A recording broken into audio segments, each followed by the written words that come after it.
When I was younger, there were only a handful of games I cared about: Mario, Minecraft, and crappy tablet games. Since my old computer was a dumpster fire, I didn't get to play Minecraft very often, but in the off chance I did, I loved it. I would abuse villagers, punch pigs off of cliffs, and most importantly, I would lag and rain because my computer couldn't handle the high-tech gameplay.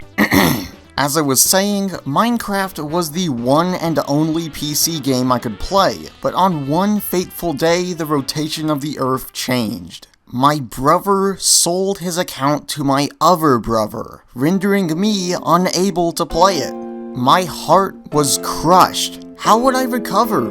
Would I recover? That's a stupid question. Of course I recovered, dum-dum. There's a mobile port for a reason. So yeah, from there on out, I was forced to play the Pocket Edition, and it just was not the same. You could get to the edge of the world in 0.2 milliseconds, there was no never or end dimension for the longest time, but I was a kid. I was stupid, okay? I knew it was a worse version, but I just had to suck it up and deal with it. Now we get to the Wii U, the console I endlessly hoped to get Minecraft so that I could finally play a better version, but I was so confident that it wouldn't happen that I bought a Minecraft knockoff on the console and it sucked. For some reason, my tiny, itsy-bitsy, microscopic brain couldn't handle the idea of Minecraft coming to the Wii U, but lo and behold, it happened. I couldn't believe it. The one game I would sell my soul to get on the Wii U had finally been announced. Not only that, but in the same announcement, the Nintendo console exclusive Super Mario Mashup Pack was shown off. This meant we would be getting Mario-themed skins from Mario to Bowser and Yoshi to Luigi alongside a full-on Mario-themed world to explore with references and,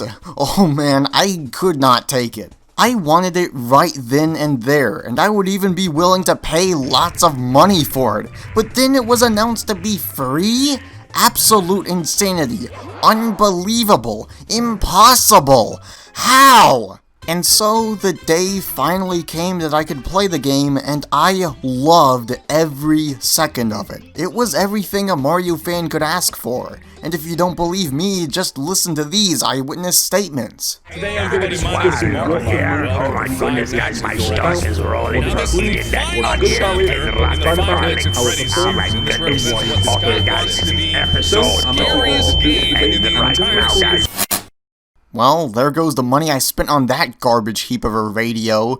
Anyway, I wholeheartedly agree with everything they just said, but in case you missed it, let's recap from the beginning. The skins are probably the best place to start, because there is a great variety of Mario enemies and other characters to choose from. As I said a minute ago, there are choices such as Mario, Yoshi, Luigi, Wario, Daisy, Birdo, Shy Guy, Bowser Jr. Everyone is here. Everyone but Philboard, that is. I genuinely cannot fathom how Mojang thought it would be even remotely okay to leave him out, but at least Yoshi's here, I guess. And the amount of options for a free mashup pack was just astounding to me at the time, even if I admittedly wasn't ever going to use even half of them, but I digress. Now for the main attraction, the world itself. Where do I even start with this? I love everything about it. If you play this with certain world settings, it's honestly a great Mario-themed adventure, and with the music discs being spread throughout the world, it gives a greater incentive, at least for me, to revisit the world pretty often. Every time I load up the world, I play it the same way, picking a path at the start, then heading off to find most of the music discs as my goal. So let's pick a path, and I guess we'll take a brief overview on each area.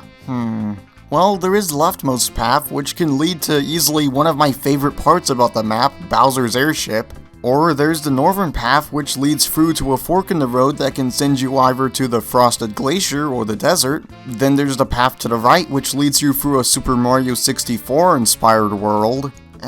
Screw it, let's just go to the right.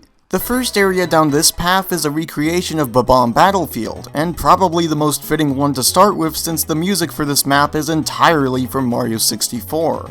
After heading through a pipe down the path, you'll find yourself at Peach's castle, and it's perfect. It has everything. This pig, Wait, hang on. There's no pig in Mario 64. Get out of here, you dum-dum. As I was saying, it has the classic waterfall, this thing, the pond, and the... Wait, there's no door? 0 out of 10, completely inaccurate to the source material. I'm never buying another Mario game in my life. Okay, maybe that's a bit of an over-exaggeration. I mean, this is where we find the first music disc, then we can head through the one and only painting where we end up in Bonbon Battle... Are you serious? I've been gypped twice in a row? I'm seriously considering suing both Nintendo and Mojang for falsely advertising this painting. Fine, I'll continue. First, get out of my way, you stupid...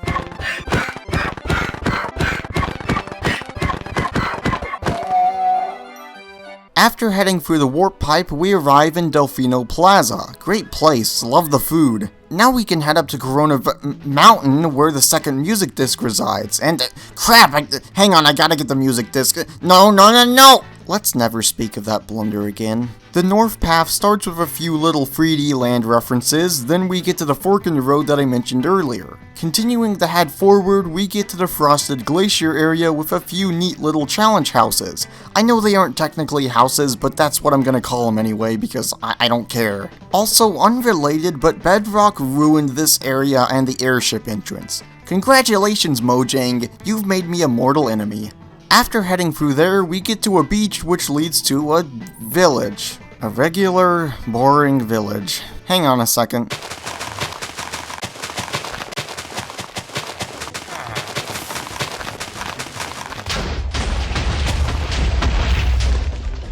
That's better. On the other path at the fork in the road, we find ourselves at the desert with a few more challenge houses, mostly housing random items instead of what's actually important, music discs. So last but most certainly not least, the path to the left, heading through the desert, takes us to the airship. Oh, and also, I guess there's the sunken ship, so that's cool I guess, but airship! Everything about this ship is cool. It looks cool, there's 2 equally cool entrances, and there's a boss battle against a horde of Hammer Brothers. Okay, so it's more like an endurance run since you just have to wait until these doors open, grab the discs, and zoom out of there, but shut up, it's cool anyway. And I suppose that's every path. Well, you're probably thinking the map seems a bit small then. Well, trust me, that's not everything. There's actually quite a few hidden extra areas, like this mansion, a few small islands, the Never or Bowser's Domain, not to mention the Super Mario World and SMB3 themed areas, and it's a blast exploring every one of them. The amount of heart, references, areas, it's a lot to take in. But this is exactly why I love the Super Mario World map in the first place. See, unlike the other maps you can explore, this one actually has a lot of genuinely fun and interesting places to visit. Then there's the extra charm with the music, the textures that change how different mobs look. There's so much to love here. I know this has been a somewhat weird kind of jokey video, but I absolutely adore this map. Every nook and cranny and skin and reference, and then there's the cut content like Hooktail and Yoshi horses? Gosh, those are so freaking cursed it's not even funny. I can immediately tell why they were cut. Well, most of that stuff I can't get enough of, so that's why I revisit this map every other month or so. But this begs the question, why did they never make mashup packs for other Nintendo IPs? There's a lot of potential for cool maps with The Legend of Zelda, for example, maybe Xenoblade, Fire Emblem, every Smash fan's worst nightmare. Oh well, I guess that's just left for the fans to maintain ideas like that. You know what? Frick you, Nintendo. I don't even like Minecraft that much.